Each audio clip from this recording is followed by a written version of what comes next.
Here's 2.3 problems, starting with number 4. Take a moment and read this through.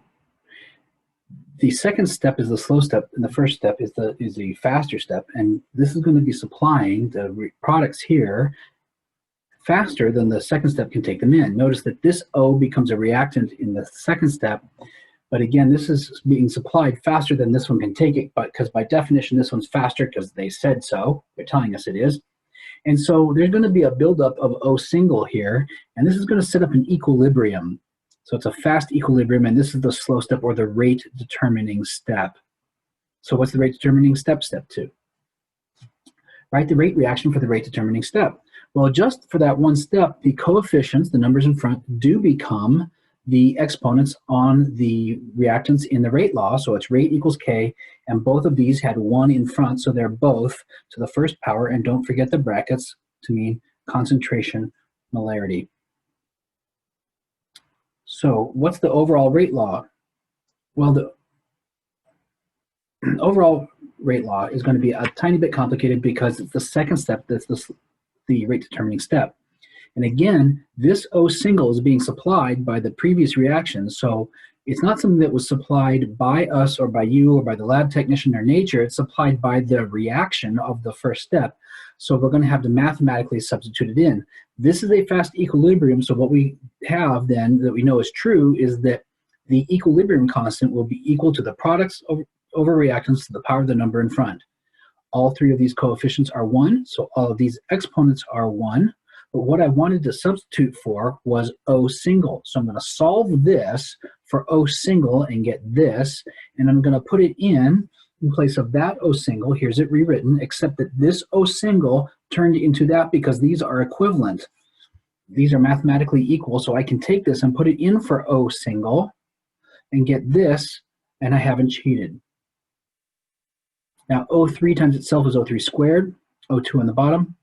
And a constant times a different constant is another constant. I mean, I don't know what they are, but any certain number times another certain number has a very certain answer. So this is often called like K. This would be like K1 because it's from step 1. This is K2, and that would be K3 or something. Or just overall K. Actually, probably not even K3. It would be just K for the overall rate. What's the overall reaction for this reaction? Take a moment, read that. Everything on the right and left both cancels out. If it's produced and yet destroyed, then it's not part of the overall reaction, is it? It wasn't a reactant introduced, and it's not a product at the end. Therefore, it's not part of the overall equation. The OI minus is yet then destroyed. The HOI is produced and yet then destroyed. So both of those do not appear in the overall reaction. So we get one of these and one of these and two of those. Oh, sorry, two of these and one of these on the right side and two of those. What's the molecularity of each step? They just mean how many molecules are really involved. So step 1, in the reaction, right? There are 2 reactants, 2 reactants, and 3 reactants. That's all they mean. And I've never heard term molecular. I think tertiary is a better term. It won't appear on the test. Don't sweat it. For this mechanism to be consistent with kinetic data, what must be the experimental rate law? If this is true, if this setup of steps is true, what's the rate law? Because the slow is first, we can disregard the next 2. If this is true, then the rate law is dependent on only the first slow step, and rate will be K times the molarities to the power of the coefficient. The coefficients are 1, so the powers are 1. And it'll be just determined by the slow step. If this is true, they said if, so well, if it is, then we can disregard the rate laws for these, for the the rate laws or equilibrium expressions for those. On page 2, take a moment and read the information. On this reaction, as the temperature increases, the pressure increases because it's a gas reaction, right? So why does that happen? Well, Something to note is that the temperature is the average kinetic energy, moving energy, kinetic energy, often written as capital K, capital E. So another point to be made, and you probably don't know this yet, but kinetic energy formula is 1/2 mass times velocity squared. So if the kinetic energy is going up, because that's what temperature means, more temperature is more moving energy, and if that's going up, mathematically, what must be changing? The right side must also be going up because they're identical, they're equal. Well, the 1/2 can't change, and the mass of the molecule can't change, so how is the right side managing to go up? The velocity of the molecules are increasing. I would jot that down, that more heat means more faster molecules. So the molecules are moving faster, which means they're hitting the sides of the container more often because they're moving faster, more times per second. And when they do that, they're carrying more force because they're hitting it harder because they're moving faster.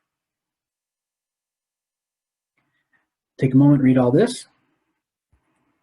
So it says it's injected, this is injected and the pressure goes up. Well, yeah, if you force more gas in a bottle, the pressure goes up. And then it starts reacting, the pressure goes down. Why is that? If you look at this, how many moles of reactant do we have? We have 2 moles of reactant and 1 mole of product. So as the reaction proceeds, it's actually removing the number of molecules from the container. It's lowering the number of molecules in the container because 2 of these will only get you 1 of those. So if you run this to completion, you have half as many molecules as you started. I know it's the same number of atoms, but remember, molecules are so small compared to the size of the space between them that we count them essentially as point particles. The actual size of the molecule matters very little compared to the space. So it's an easier and more accurate thing to just say 2 molecules gives you 1. Okay, that means a lot more empty space, dead space in the container. And that means the pressure goes down because there are fewer molecules running around. The number of collisions to the side of the container lowers because there are fewer of them.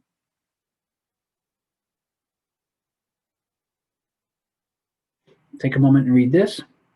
This is the fast step. This is the rate determining step. Okay, how hard can it be, honestly, if the slow step is first? And the answer is it's not going to be that bad. What's the rate law that's consistent? Well, mentally, we'll just do this. Nope. The rate law will be based on this, and obviously the rate law does not take into account the products, so the rate law will be rate equals K times the molarity of the products to the power of the number in front, and that is true, remember, if you know the elementary step. These are the steps broken out as far as possible. It's not determinable from the overall reaction. You can't look at this and say, oh, the rate law is.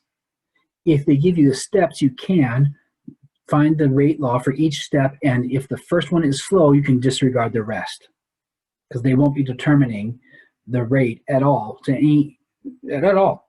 So let's mentally cross this one out and use to the power of 1 to the power of 1 times K is the rate. What's their intermediate? Anything that's on the left and the right, both cancels out because this was created and yet destroyed. This was created and yet destroyed. So it's not in the overall reaction. So they are the intermediates. For E, we're asked to draw a graph of the potential energy of the system, the molecules, versus the progress, which is really time. So we know a couple things. They may have missed this, but the delta H is negative. The enthalpy of reaction, the change in the heat to the energy of the system is a negative.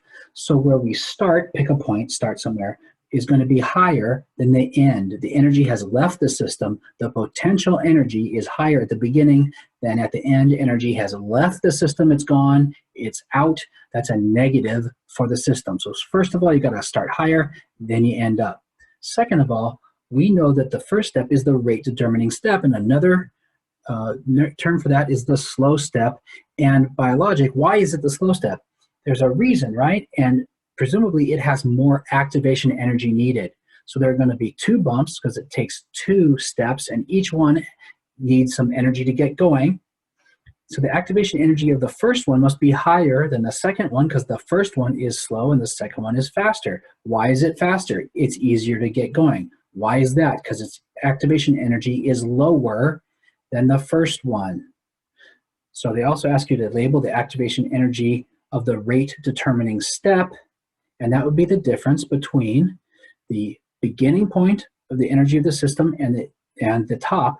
You got to put in energy, put it in, and at this point, the first step starts reacting, starts releasing energy, and then you have to put in a little bit more and get the second step going, and at that point, it really starts dumping energy out, well, to some extent anyway, and it ends up lower than it started.